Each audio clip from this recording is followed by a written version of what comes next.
Então, vamos seguir o princípio da sola escritura e vamos ouvir sobre a decadência espiritual de Saul. Falar com morto é um caminho torto. 1 Samuel 28, 16 a 20. Pois nós vamos voltar ao início do texto. Nós vamos ao 16 a 20. Diz assim a palavra do Senhor: Então disse Samuel: Por que, pois, a mim me perguntas, visto que o Senhor te desamparou e se fez teu inimigo? Porque o Senhor fez para contigo como por meu intermédio ele te dissera: tirou o reino da tua mão e o deu ao teu companheiro Davi. Como tu não deste ouvidos à voz do Senhor e não executaste o que ele no furor da sua ira ordenou contra Amaleque, por isso o Senhor te fez hoje isto. Ó Senhor, na verdade, o Senhor entregará também Israel contigo nas mãos dos filisteus, e amanhã tu e teus filhos estareis comigo, e o acampamento de Israel o Senhor entregará nas mãos dos filisteus. Versículo 20.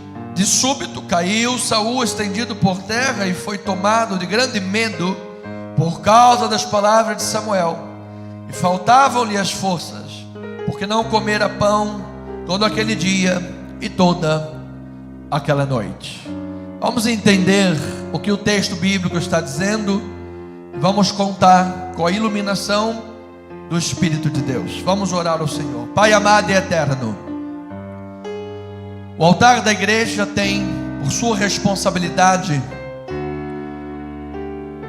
o ensino, didáscalos, trazer o conhecimento bíblico para o teu povo de forma simples, de simples entendimento, para que qualquer pessoa à volta do mundo que me ouça, seja ela doutora, mestre ou indouta, iletrada, possa pela revelação do Espírito entender a tua palavra, de maneira, Pai, que por mais que fôssemos mestres e doutores, nada poderíamos entender da tua palavra se não fosse pela revelação do Espírito.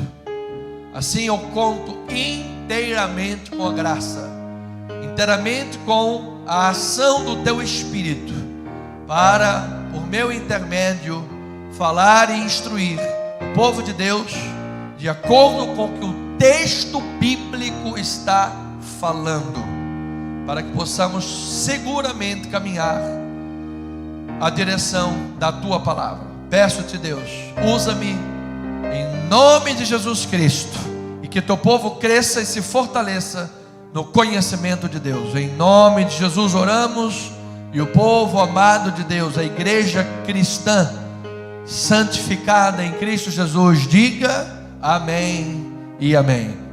Muito obrigado, bispo amado, em nome de Jesus. Família amada, santos de Deus, mais do que vencedores em Cristo Jesus, chamados para serem sal da terra e luz no mundo, tanto os nossos irmãos presenciais, quanto também agora os nossos internautas que participam assiduamente conosco nas reuniões da igreja. Que o Espírito Santo fale aos corações, e ao ouvirdes a sua voz, não endureçais os vossos corações.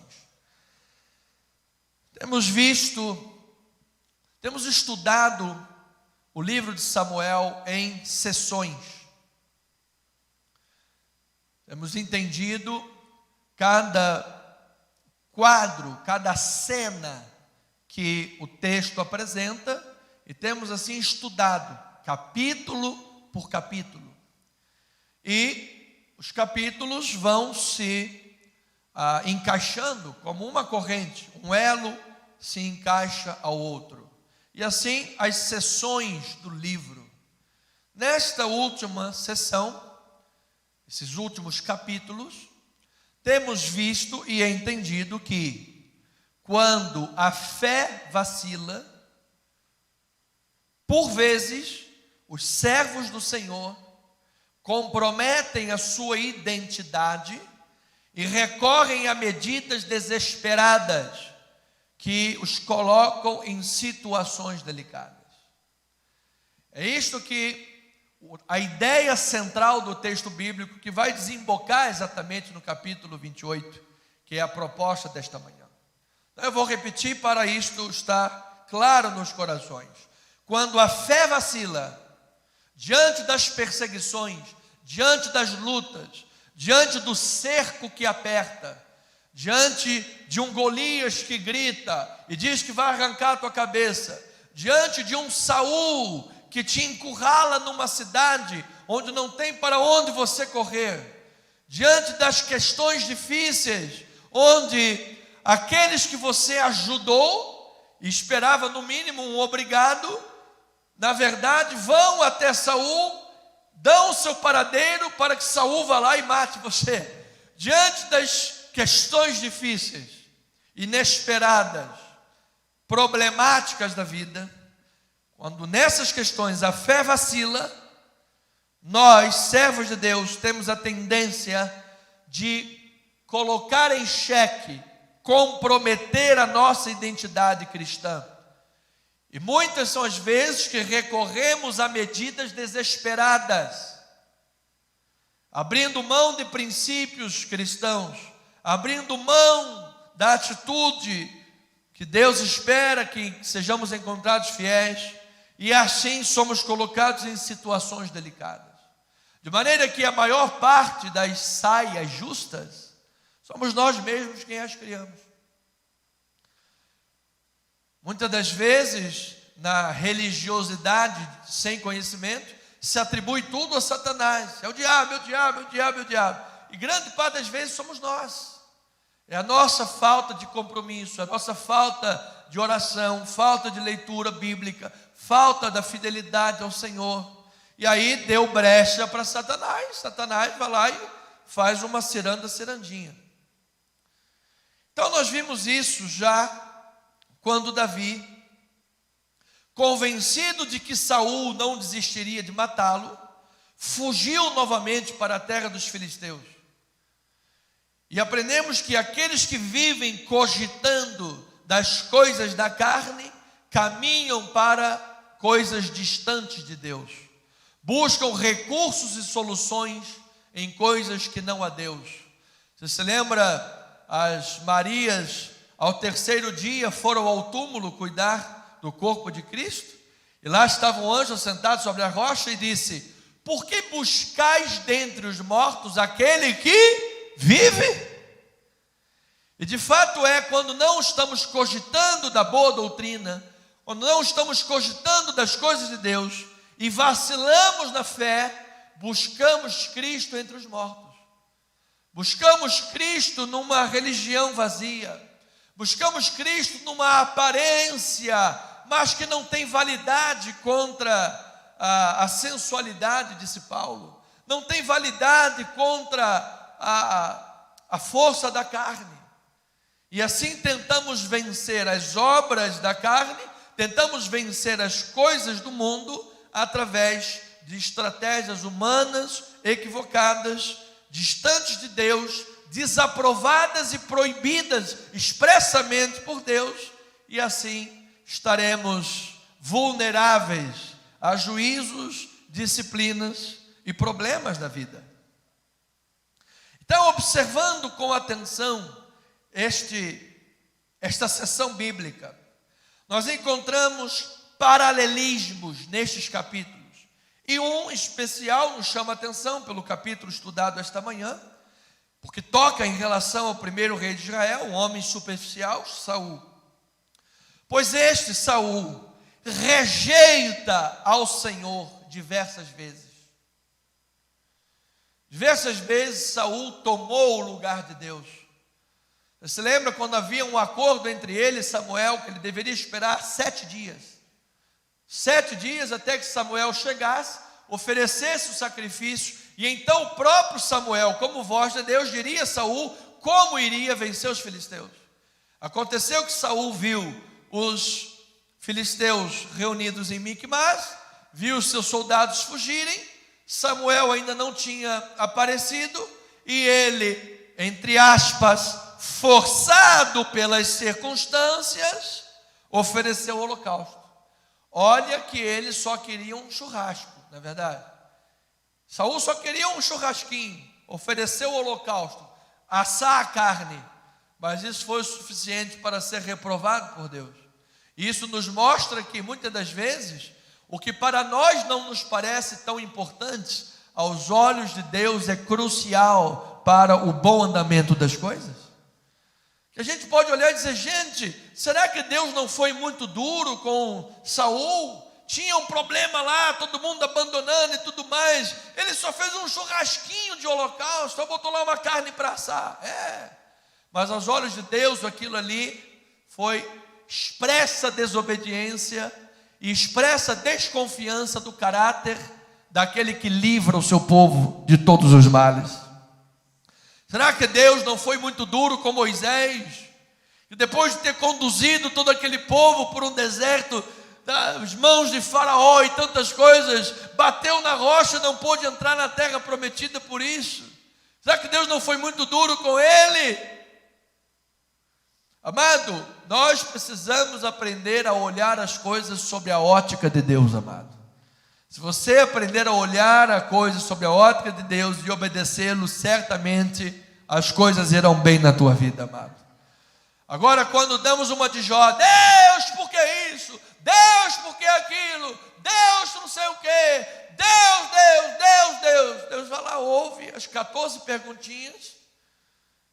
E depois Deus faz o quê? 70 perguntas para ele.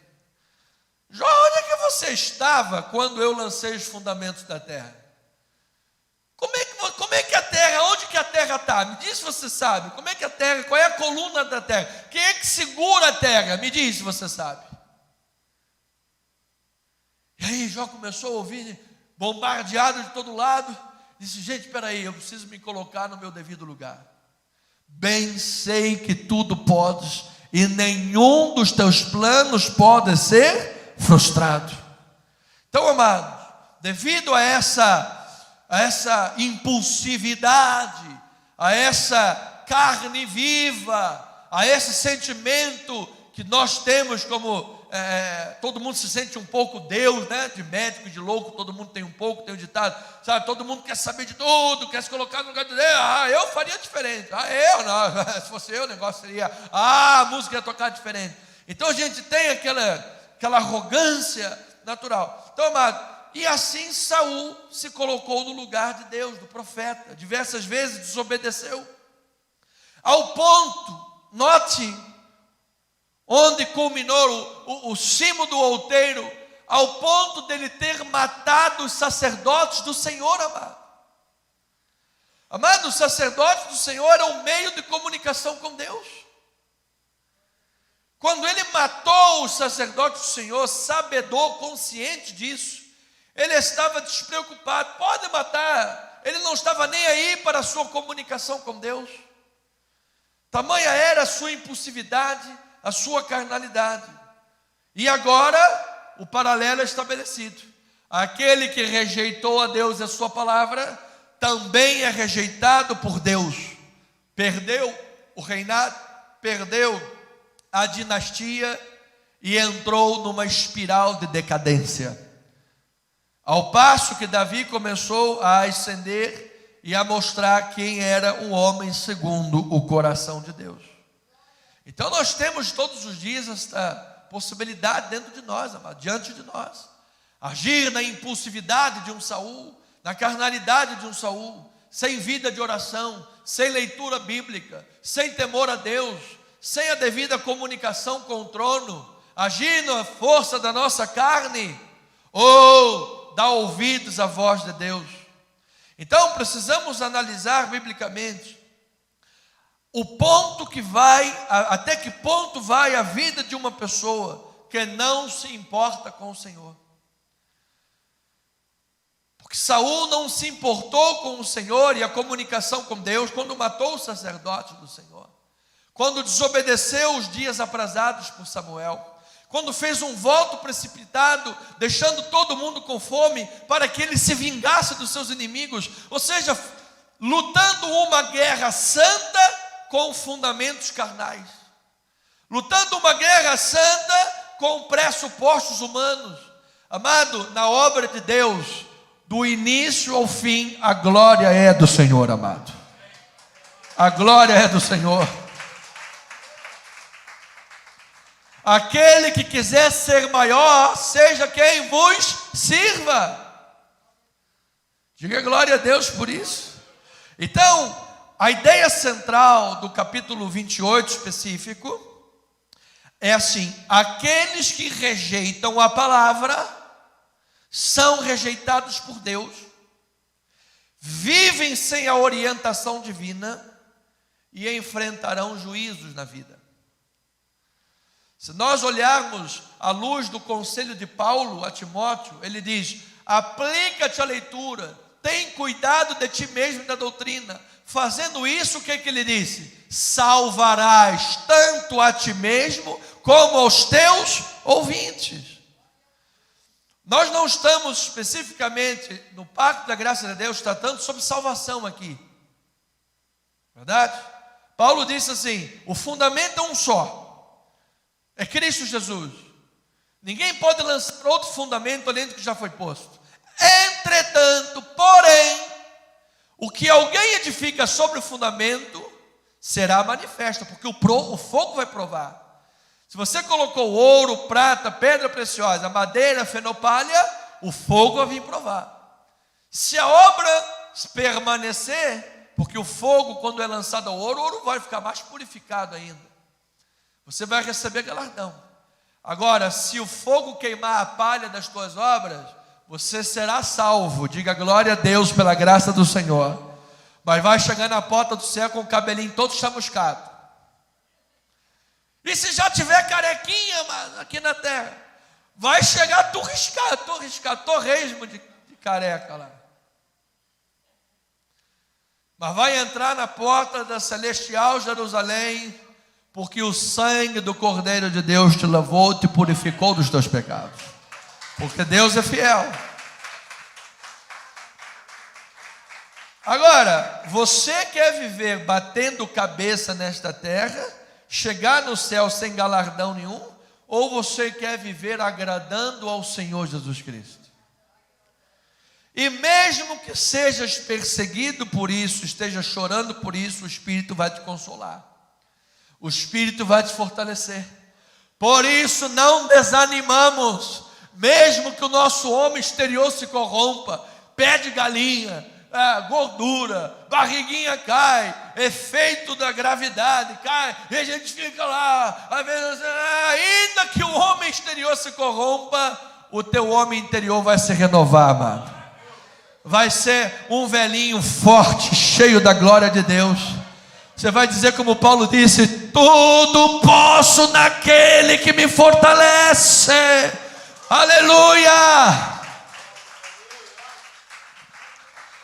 Para isto, amados, estamos preparando todo o pano de fundo para entrar. Antes do texto propriamente disso, é importante ler Mateus 7, 24, numa interpolação, porque a atitude de Saul foi expressa rebeldia.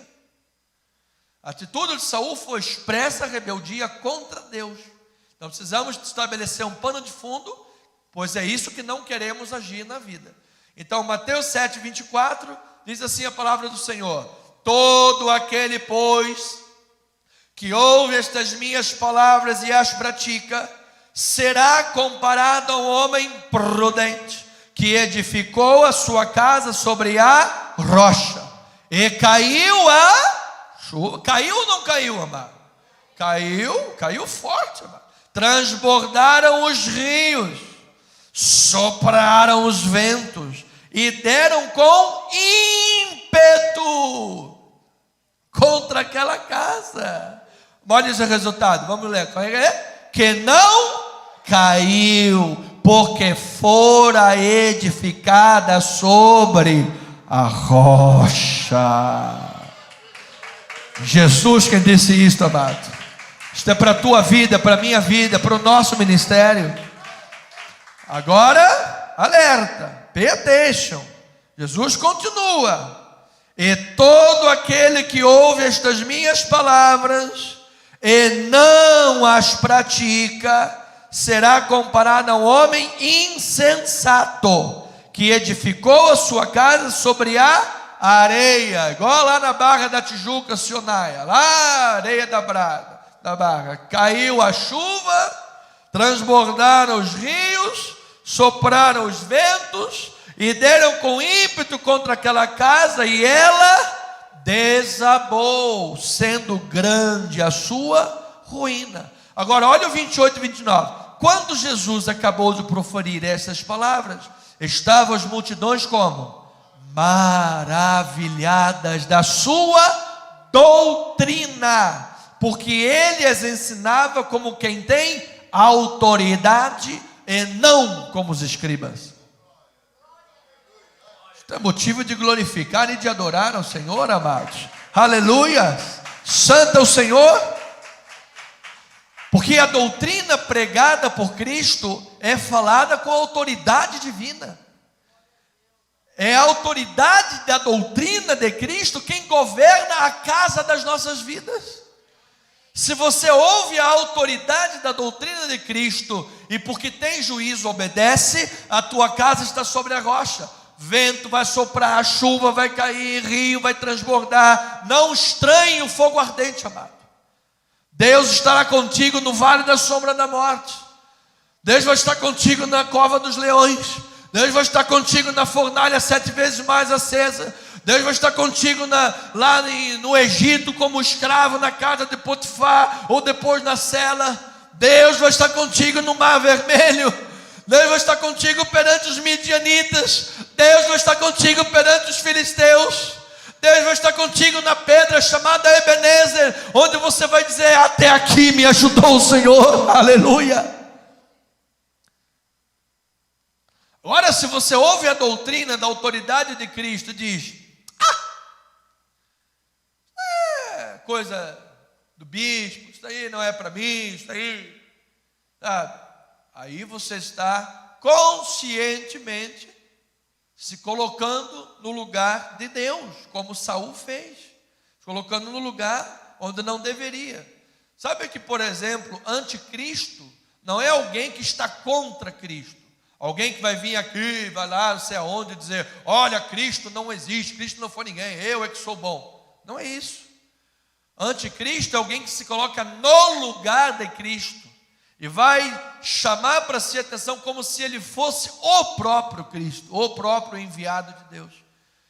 E as nações que não têm boa doutrina irão se maravilhar com isto. Então nós precisamos de oferecer à igreja boa doutrina, para que ninguém se enrede pelas mentiras e os engodos de Satanás. Então, Saul rejeitou a palavra, foi rejeitado, viveu sem orientação divina, enfrentou o juízo. Portanto, vemos que Saul se opõe a Deus e por isso ele perdeu a orientação divina. Veja no capítulo 28, versículo 3. Como nós combinamos os textos básicos, o texto que for parte do texto básico estará aqui no telão, de uma forma mais escura, mais evidente, para que você possa identificar claramente, quando bate o olho, o que é o texto básico.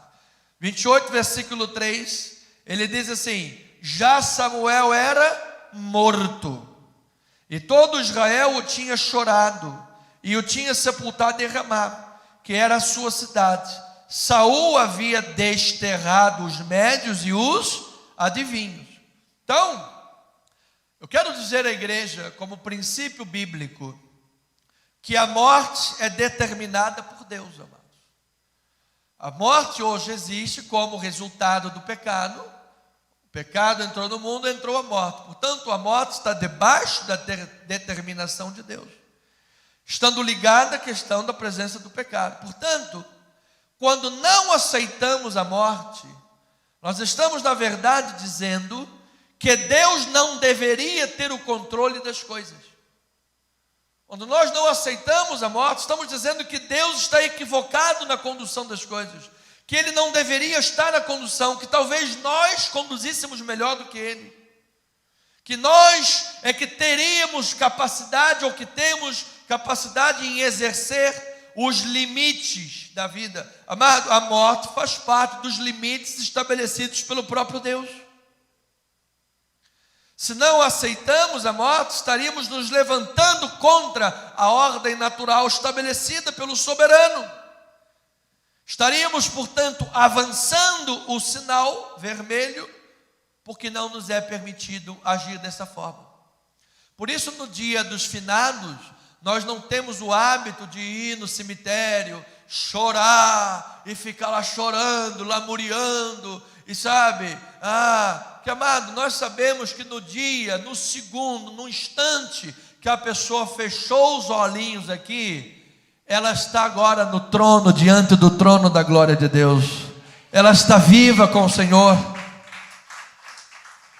E a melhor forma de honrar a memória desta pessoa é honrando a Deus, é dando graças a Deus, sabendo que, na verdade, se disséssemos assim: poxa, fulano, volta aí para cá, estamos com saudade de você, ele ia falar: é ruim, tá doido, meu, eu vou rebaixar de posto, agora que já passei aí pela moto, que às vezes fica doente, sofre, chega de sofrimento, mano.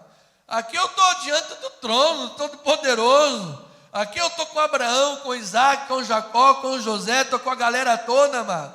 Aí a gente está aqui, vamos ali no trono rapidinho conversar com o Pai. Vamos lá, oh glória, aleluia, glória, glória, aleluia. Aí agora eu vou voltar aí para a terra, para nada, para quê? Vem você para cá logo. Então Paulo diz assim: para mim o viver é Cristo e o morrer é o quê? Lucro. De maneira que nós, se avançarmos o sinal desse mundo dos mortos, esse Sheol, essa linha, estamos indo diretamente rebelando-nos contra Deus e a sua autoridade.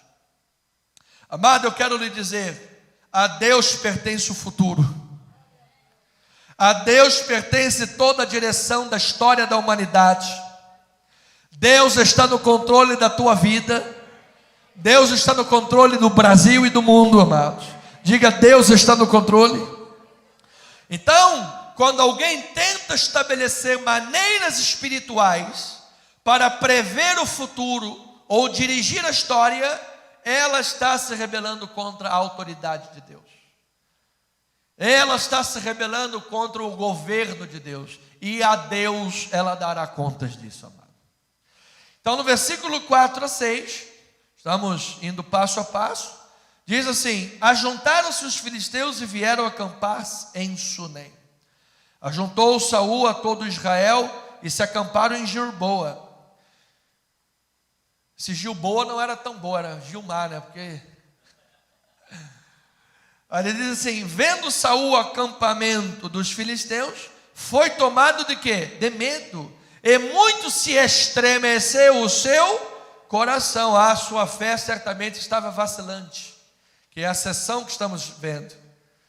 Consultou Saul ao Senhor, porém o Senhor não lhe respondeu, nem por sonhos, nem por Urim, nem por profetas. Urim e Tumim era uma forma estabelecida de Deus também para se revelar. Eram duas pedras que os estudiosos imaginam que fosse um tipo de jogar uma pedra que dizia sim ou não, uma forma simples. De maneira que se caísse sim repetidamente, teriam entendido que Deus estava dizendo sim. Não repetidamente, estariam dizendo que não. Por isso vemos que Saul não teve resposta de Deus. Apesar de ser uma coisa tão simples, sim ou não, não teve resposta de Deus. Consultou pelo Urim e Tumim, consultou pelo ministério dos profetas, orou a Deus, de jeito nenhum, amado, o céu estava fechado para Saul. Aqueles que rejeitam a palavra serão rejeitados. A palavra é digna de inteira aceitação. Amados, se não houver verdadeiro arrependimento, se a pessoa quer buscar somente porque está no aperto, sabe? Está no aperto, não tem verdadeiro arrependimento na vida. Amado, Deus sonda o coração, amado. Às vezes a pessoa está lá no leito de enfermidade, e lá no leito ela diz: Deus, o Senhor me livrar daqui, Deus, eu vou ser fiel, eu vou fazer, eu vou te servir. Saiu do hospital, no dia seguinte já está lá no sambinha da garrafa de novo. Aí no horário do culto, sexta-feira, ao invés de estar assistindo o culto, está onde? Naqueles videozinhos de jogo do japonês, eu não sei o nome aquele. Ou no sambinha da garrafa. Ou então torcendo para o Vasco ganhar o Flamengo. Então, não pode, amado. É preciso que haja verdadeiro arrependimento, coração contrito diante do Senhor. Diz que Saul rejeitou a Deus em diversas ocasiões. Foi um homem absolutamente superficial em todo o seu caminhar. Não honrou a Deus. Quando Deus disse, faz assim, faz desta forma, viveu em deliberada desobediência a Deus. Uma coisa por soberba, por altivez, por orgulho, por vingança pessoal e impulsividade. Você sabe que o próprio direito humano faz diferença entre, por exemplo, o homicídio culposo e o homicídio doloso. A pessoa cometeu um homicídio culposo, ela não teve intenção de matar ninguém, mas matou, 12 a 20 anos de prisão. Agora a pessoa premeditou, pegou a faca e vou lá matar o cara, de 20 a 30 anos de prisão. Porque foi doloso, foi premeditado. A pessoa sem querer escorregou na casca de banana, passou uma van na sua frente, arrasou o seu carro, ele botou a cabeça para fora. Uma coisa assim errada que ele fez, mas se arrependeu de verdade, tem lá o seu quinhão na sua responsabilidade. Agora a pessoa que já premedita o horário, marcou horário com o pecado, marcou horário com não sei o que, é agora, e vai deliberadamente, amado. No momento que ele clamou a Deus, sem verdadeiro coração contrito, diz que Deus não lhe respondeu de jeito nenhum. Os filisteus estavam em batalha contra Israel, reunidos para a peleja. Saul ficou desesperado. Deus não respondeu às suas consultas de forma alguma. Saul ficou sem orientação divina. Amado, quando a pessoa tenta tomar as rédeas da própria vida, Deus permite que ela bata com os burros na água, para que ela entenda, amado, que Deus é que está no controle de todas as coisas. Você prefere que Deus esteja no controle ou é que você quer tomar as rédeas da vida? Amado, graças a Deus que é Ele quem nos conduz sempre em triunfo.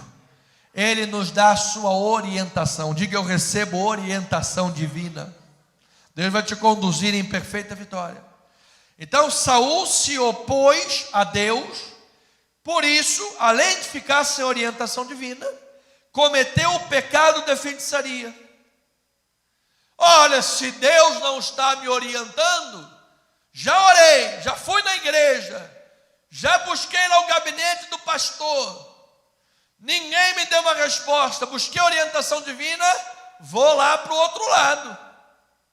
Eu mesmo tinha desterrado todas as adivinhas, eu mesmo, no caso, colocando no lugar de Saul, Saul tinha desterrado todas as adivinhas, as feiticeiras, expulsado todo mundo, porque a lei expressamente proíbe. Mas agora eu estou no aperto, Deus não está me respondendo, acha aí uma adivinha que eu preciso ir lá saber de alguma coisa, preciso trazer Samuel de volta. E ele vai descobrir uma coisa, amado: o salário do pecado é a morte.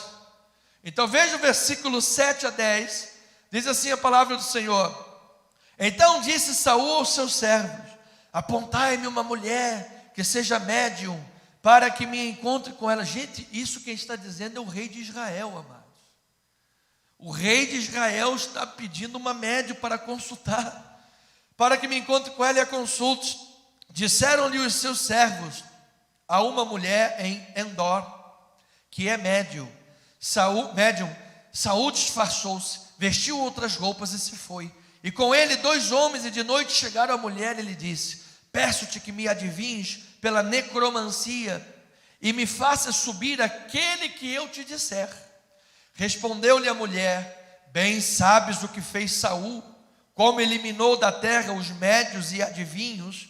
Por que, pois, me armas cilada a minha vida para me matares? Então Saul lhe jurou pelo Senhor, dizendo: tão certo, olha aí, amado, falando em nome de Deus diante do pecado. Veja que coisa louca, o cara endoidou de vez. Tão certo como vive o Senhor, nenhum castigo te sobrevirá. Então, amados, vamos aqui às considerações. Esse é um texto polêmico, tá? Mas nós vamos considerar as possibilidades, vamos estabelecer o nosso posicionamento, e assim vamos seguir em perfeita vitória. Primeiro lugar, a narrativa do texto é fiel ao evento da maneira como ele ocorreu. Quem quer que esteja escrito essa passagem está sendo fiel àquilo que viu. Eu estou vendo ali a feiticeira de Endor, eu estou vendo ali Saul. A feiticeira está dizendo um negócio, Saul está dizendo um negócio, Saul está acreditando nisso, a feiticeira está dizendo aquilo, e eu estou só registrando, sou tabelião. Eu estou fazendo o registro. Então, a narrativa do texto é fiel ao evento da maneira como ocorreu. De maneira que Saul acreditava realmente que estava diante do espírito de Samuel. Não há dúvidas disso. Saul acreditava piamente que quem estava ali diante dele naquele momento era o espírito de Samuel. Veja isso lá no versículo 11 a 14. Então lhe disse a mulher: quem te farei subir? Porque ainda não havia uma ideia clara no Antigo Testamento que quando a pessoa morre vai para o céu. Havia lá apenas um pensamento judaico do Sheol, o corpo que está na terra, por isso vai subir, por isso a expressão subir. Quem te farei subir? Respondeu ele: faze-me subir Samuel. Vendo a mulher a Samuel, gritou em alta voz, e a mulher disse a Saul: por que me enganaste? Pois tu mesmo és Saul. Respondeu-lhe o rei: não temas o que vês, não temas que vês. Então a mulher respondeu a Saul: vejo um Deus que sobe da terra. Perguntou ele: como é que é a sua figura? Respondeu ela: vem subindo um ancião e está envolto numa capa. Agora, entendendo Saul que era Samuel, inclinou-se com o rosto em terra e se prostrou. Entendendo Saul que era Samuel. Então, não há dúvidas de que Saul acreditava que era Samuel que estava diante dele. Esta é a primeira colocação clara do texto. Segundo lugar, precisamos saber que Deus proibiu claramente toda tentativa de consulta aos mortos. A Bíblia não diz claramente que é impossível a comunicação, mas ele proíbe claramente. Veja isso em Deuteronômio, capítulo 18, versículo 9. Projeta lá, Eliardo. Diz assim a palavra, 18, 9 a 14. Quando entrares na terra que o Senhor teu Deus te der, não aprenderás a fazer conforme as abominações daqueles povos. Não se achará entre ti quem faça passar pelo fogo o seu filho ou a sua filha, nem adivinhador, nem prognosticador, nem agoureiro, nem feiticeiro. Depois, nem encantador, nem necromante, nem mágico, nem quem consulte os mortos. Pois todo aquele que faz tal coisa é o quê? Abominação ao Senhor. E por estas abominações, o Senhor teu Deus os lança de diante de ti. Perfeito serás para com o Senhor teu Deus, porque estas nações que hás de possuir, ouvem os prognosticadores e os adivinhadores, porém a ti, o Senhor teu Deus, não permitiu tal coisa. Então, diante do texto da lei, que é claro, a pergunta que se levanta é: por que Deus não tem... Duas perguntas especiais. Por que Deus, não tendo respondido Saul por outras maneiras, iria participar de um ritual que ele mesmo proibiu? Por que Deus iria permitir isso? Possibilidade: Deus não permitiu.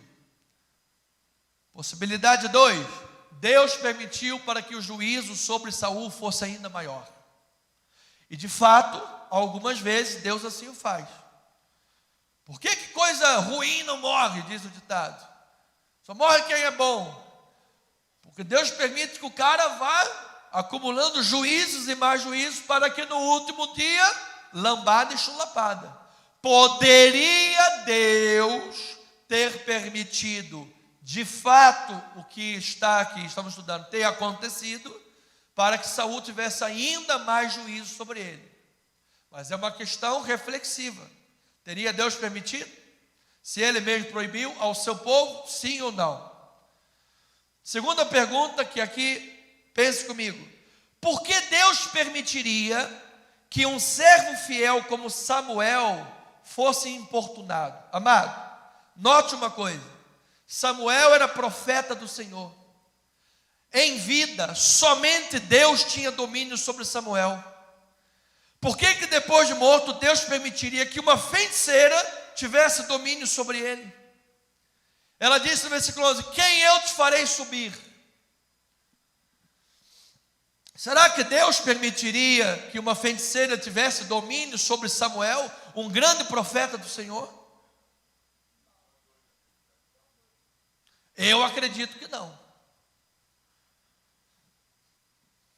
Questão C: a mulher era uma embusteira, estava com medo de morrer, poderia facilmente enganar a Saul, fingindo estar vendo Samuel. Além disso, o próprio Satanás se disfarça de anjo de luz, para, se possível, enganar a quem? Os eleitos de Deus. De maneira que fica claro que Saul acredita que é Samuel, e quem está escrevendo está narrando o que ele está vendo. Está sendo fiel aos eventos que está diante dele. Agora veja em 28, 15 a 19. Diz assim a palavra do Senhor, 15 a 19. Samuel disse a Saul: por que me inquietaste fazendo-me subir?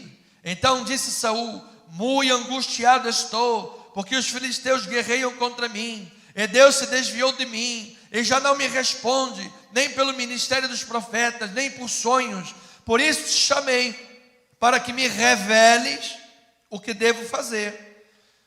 Então disse Samuel: por que, pois, a mim me perguntas, visto que o Senhor te desamparou e se fez teu inimigo? Porque o Senhor fez para contigo como por meu intermédio ele dissera: tirou o reino da tua mão e o deu a teu companheiro Davi. Como tu não deste ouvidos à voz do Senhor e não executaste não executaste o que ele, no furor da sua ira, ordenou contra Amaleque, por isso o Senhor te fez isto hoje. O Senhor entregará também a Israel contigo nas mãos dos filisteus, e amanhã tu e teus filhos, veja, amanhã, 24 horas depois, amanhã, tu e teus filhos estareis comigo, e o acampamento de Israel o Senhor entregará nas mãos dos filisteus. De súbito Saul caiu estendido por terra, e foi tomado de grande medo por causa das palavras de Samuel, e faltava-lhe esforço, porque não comera pão nem de dia, e nem aquela noite. Então, amado, entenda comigo uma coisa: o Espírito falou. Se era Samuel ou não, prefiro acreditar que não. Por quê? O Espírito falou que Saul iria perder a batalha para os filisteus. Em primeiro lugar, amado, ele apenas repetiu o que Samuel já havia profetizado em vida. Nada de novo. Desde o início, Samuel já tinha dito: você vai perder, teu reino acabou, não tem mais chance para você, e Deus vai entregar o reino a Davi. Então, naquele momento, o Espírito foi papagaio de pirata, caixa de ressonância, só repetiu o que Samuel em vida já havia falado. Outro, o Espírito disse que Saul e todos os seus filhos morreriam no dia seguinte.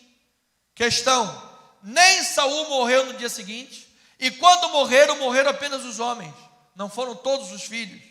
Ou seja, o espírito errou o chute. Pênalti, 45 minutos do segundo tempo, foi chutar o pênalti e bateu na trave. A minha pergunta é: alguma profecia de Deus errou alguma vez? Houve algum dia na história que Deus permitiu que Samuel tivesse sua palavra envergonhada? Ao contrário, no início disse que nenhuma palavra de Samuel deixou de se cumprir, porque o Senhor era com ele.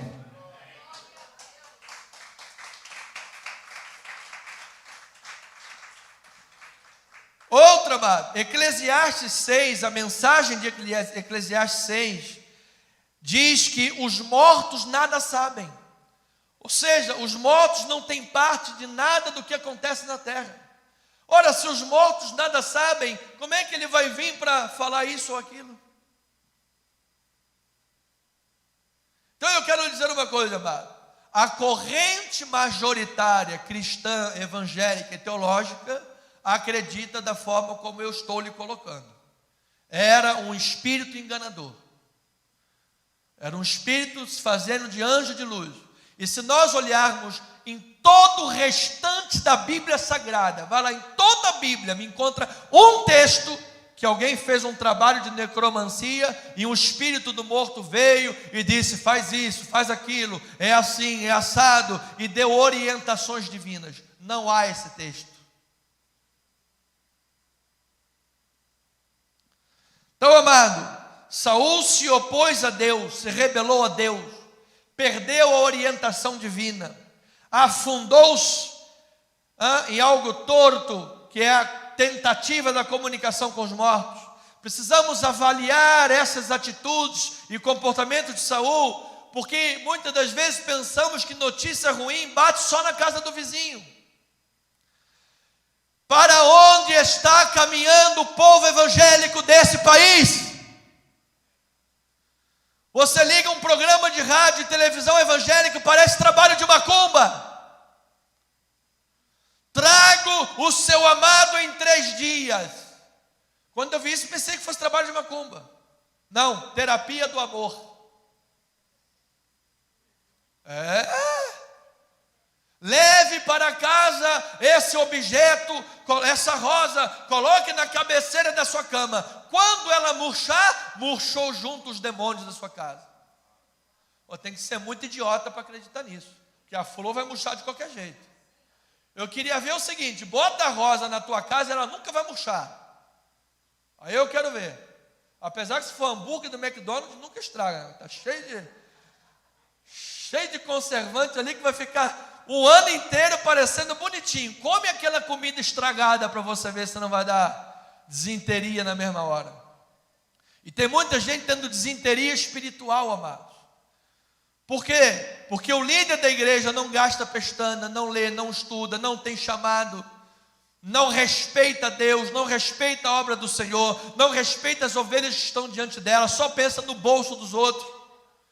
E as ovelhas estão lá também querendo o quê? Só isso: casa própria, riqueza, dinheiro, ser o melhor, ser o gostosão, o bonitão na parada, isso e isso e aquilo. Se merecem. Mas com misericórdia eu peço a Deus que livre o seu povo dessas mentiras, porque o meu povo tem sido destruído porque lhe falta o conhecimento. Então, para onde está caminhando a igreja, amados? Precisamos pensar nisso, porque isso é tema atualíssimo. É tema atualíssimo. Isso está aí, a nossa vida espiritual, amado. A linha entre saúde espiritual e destruição espiritual é muito tênue. É muito perigoso determinadas interpretações. Como nós falamos nos últimos cultos, está indo tudo bem. Olha, Deus está aqui. A coisa está difícil, está com problema. Olha, Deus não está ali não, olha, muita dificuldade. Aonde que a Bíblia diz isso? Meu Deus! Jesus foi crucificado. Pedro também de cabeça para baixo. Os apóstolos foram cerrados, mortos. Isaías cortado ao meio, amados. Não eram homens de Deus?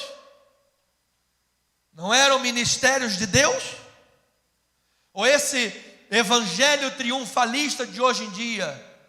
Olha, o evangelho triunfalista de hoje em dia exclui Paulo das suas vidas, porque Paulo foi degolado. Os últimos momentos da vida de Paulo foi numa prisão, com frio, abandonado por todos, quase, menos Lucas. Que sucesso humano teve Paulo? Será que Paulo seria convidado a pregar nos púlpitos de algumas igrejas? Certamente que não. Pastores coaching, pastores do sei lá o quê. Amado, eu quero dizer o seguinte: eu recebo e eu declaro que Cristo Jesus, segundo sua suficiência, riqueza e glória, supre cada uma das nossas necessidades. Ele supre, amado. Ele estará contigo todos os dias da tua vida, amado. Mesmo que todos te abandonem, Deus estará contigo, amado.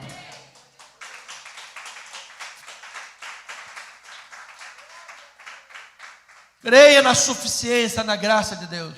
Agora, não estranhe o fogo ardente. Não estranhe a dificuldade. Não estranhe, que aí você vai se rebelar contra Deus. Não vai ter mais a orientação divina, porque quando a orientação divina chegar e falar para você, não estranhe fogo ardente, você não vai gostar. E não gostei dessa palavra não. Vou ali buscar porque o outro ali disse que é só vitória. Não é não? Não é melhor eu ouvir o cara lá que fica massageando o ego, e eu acho que Deus agora tem que me obedecer. Se eu mandar em Deus, meu amigo, sai de baixo, eu mandei. Eu é que sou o cara. Amado, eu prefiro dizer assim: Senhor, eu nada sou. O Senhor é que é tudo.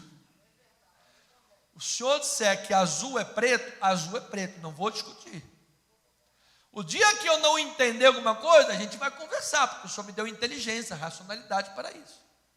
Mas sobre todas as coisas, a palavra final é tua, Senhor. A palavra final é de Deus. Amado, a igreja tem sido conduzida historicamente, passou por leões, passou por gladiadores, passou por fogueira. O que diriam os crentes na Idade Média? Um capítulo estranhíssimo da igreja na face da terra. O que diriam sobre os reformadores que foram mortos, queimados, enforcados, degolados? O que diria?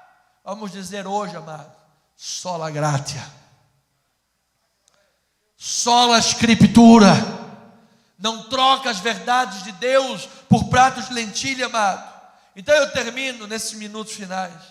Saul se opôs a Deus, por isso perdeu a orientação divina, cometeu o pecado de feitiçaria. E aprendemos o que com isso? Aprendemos, amados, que a orientação divina é a coisa mais importante para o direcionamento das nossas vidas. É a coisa mais importante. Ainda que você esteja fora da terra de Judá, em Moabe, na fortaleza de Moabe, na Metsudá, na zona de conforto, achando que está legal, e aí Deus usa o rei e diz: olha, volta para a terra de Judá, entra na terra, mas lá Saul está querendo me matar, vai arrancar meu pescoço. Volta, porque eu sou contigo. O Senhor mandou, está colocando a minha vida em risco, quer pela vida, quer pela morte, a glória é tua, amém. Deus livrou a Davi em todas as perseguições. Nem Saul com FBI, com CIA, com todo mundo, uma rede de informações. Davi entrava no bunker, está lá escondido. Davi entrava nos banheiros santos de Jerusalém, ele está lá no banheiro, ele vai lá. Amado, para onde Davi se mexia, tinha lá alguém para caguetar o cara. A minha pergunta é: quem é que foi posto na mão de quem? Deus colocou Saul nas mãos de Davi 2 vezes, amado. E por 2 vezes Davi disse: a ele toda a glória. Não vou levantar a minha mão se não for Deus a fazer. Então a orientação divina é a coisa mais importante, amado, na direção da vida. Mas o mundo inteiro está dizendo outra coisa. Não importa, amado, fica com o que Deus diz. Então o capítulo 28 traz o ponto culminante da autodestruição de Saul, pois ele desobedeceu a Deus diversas vezes, agora selou o seu destino, se tornando inimigo de Deus em rebeldia contra o Senhor. Amados, a desobediência deliberada rompe a comunicação com o Senhor. Lembre-se, por exemplo, nos paralelismos de Samuel, que Eli e seus filhos eram filhos de Belial, que não se importava com o Senhor. Naquele tempo, diz lá no capítulo 3, versículo 1, a palavra de Deus era o quê? Muito rara. Deus não falava. Por quê? Porque eles eram filhos de Belial, não se importavam com o Senhor. Da mesma maneira, a cegueira de Eli fazia um paralelo com a situação espiritual decadente do povo. Amado, a tua vida espiritual tem ligação direta com os passos que você toma na vida. Quem é Deus para você? Qual é a prioridade da palavra na sua vida? Qual é a importância das coisas espirituais na tua vida? Então agora nós vemos que Saul não estava preocupado de estar se desvinculando da revelação divina quando matou os sacerdotes do Senhor. Logo, quando buscou a Deus na sua necessidade, porém sem arrependimento, Deus fechou o céu. Ao invés de se arrepender de verdade e continuar buscando o Senhor, o que ele fez? Mostrou o que estava lá no coração. Já que Deus não me responde, já que Deus está caladinho, vou buscar a feiticeira. Então o que estava lá no teu coração não era a bênção do Senhor ou não, era simplesmente o desafogar da tua necessidade. Sim ou não? Amado, você ama a Deus a qualquer custo. É difícil falar isso e pensar nisso, mas quando você está consciente que sem Deus você não é nada. Paulo disse: tudo que eu era, Hebreus dos Hebreus, Pedro, tudo isso é refúgio diante do conhecimento de Cristo. Amado, se você tem Deus, Cristo, Jesus, tua prioridade, eu vou lhe dizer uma coisa: o meu Deus jamais falhou. Ele não vai falhar com a tua vida, amado. Diga glória a Deus por isso. Então, nós precisamos dar a atenção necessária ao estudo bíblico, ao estudo profético. Vamos rapidamente aqui no telão, Amós 7, veja como isso já é antigo. Diz assim: então Amazias disse a Amós: vai-te para lá, ó vidente. Esse vidente aqui não é a mesma coisa da feiticeira. Vidente aqui no contexto é sinônimo de profeta de Deus, ok? Não tem nada a ver com vidente de adivinhação, de coisa diabólica. Aqui é profeta de Deus nesse contexto. Vai-te, ó vidente, foge para a terra de Judá, e ali come o teu pão e ali profetiza. Versículo 13: mas em Betel, daqui por diante, já não profetizarás, porque é o santuário do rei e o templo do reino. Você veja, amado, o cara era boieiro, cuidador da terra, chamado por Deus para profetizar, e Amazias falou o quê? Não quero saber da profecia, não quero saber da palavra do Senhor. Vai profetizar onde você quiser, aqui não, aqui quem manda sou eu. Resultado, capítulo 8, versículo 11: eis que vem dias, diz o Senhor Deus, em que enviarei fome sobre a terra, fome não de pão, sede não de água, mas de ouvir as palavras do Senhor. Versículo 12: andarão de mar a mar e de norte a oriente, correrão por toda parte, procurando a palavra do Senhor, e não a acharão.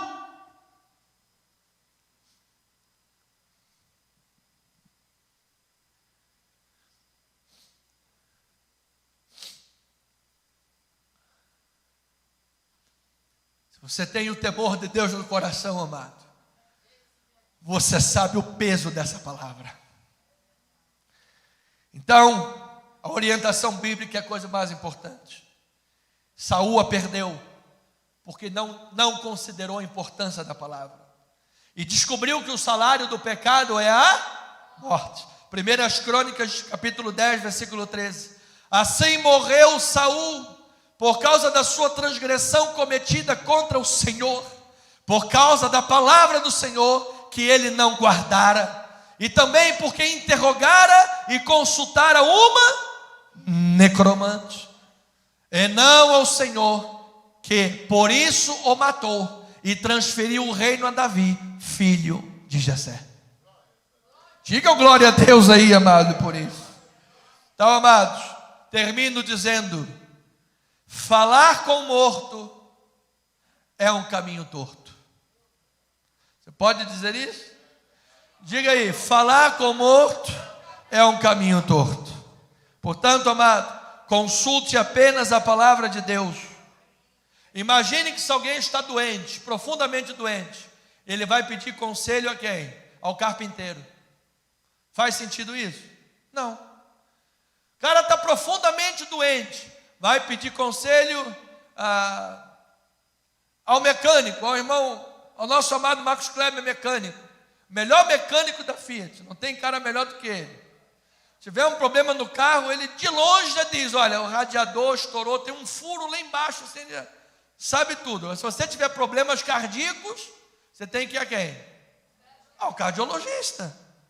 Aí o cara lá não está ouvindo, está cheio de problema na sua vida, ele vai buscar quem? A necromante. Faz sentido isso? Nenhum, amado. Consulte somente a palavra de Deus. E eu termino com Salmo 119, versículo 101 ao 107. De todo mau caminho desvie os pés. Diga amém por isso. Para observar a tua palavra. Não me aparto dos teus juízos, pois tu me ensinas. Quão doces são as tuas palavras ao meu paladar, mais que o mel à minha boca. Aleluia. Por meio dos teus preceitos consigo entendimento, por isso detesto todo caminho de falsidade. Lâmpada para os meus pés é a tua palavra, e luz para os meus caminhos. Jurei e confirmei o juramento de guardar os teus retos juízos.